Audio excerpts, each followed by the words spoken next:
The energy debate is continuing, and I had to laugh at a story that's been running on the ABC and in the 9 newspapers.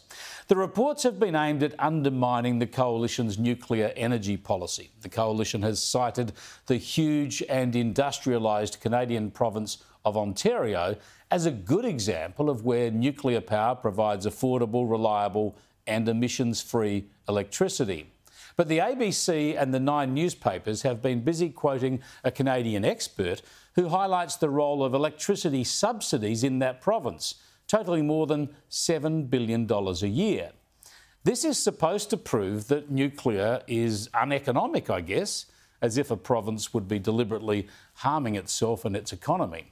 And the reason this makes me laugh is because our current electricity market in Australia, where we're in the middle of this supposed transition to renewables, well, it's driven primarily by subsidies. If subsidies in Ontario are a warning against nuclear energy, why aren't subsidies here a warning against our own national renewable energy self-harm?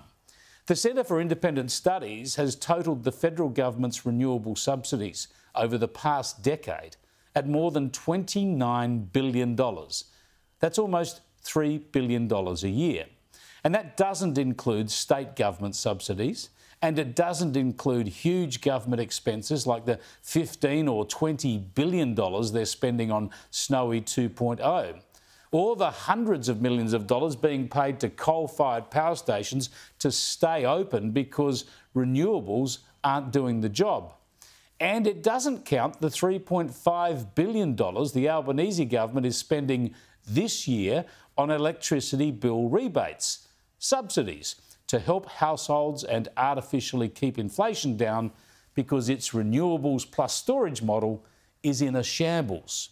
So a modest estimate for this year alone would place our electricity subsidies at something close to $10 billion.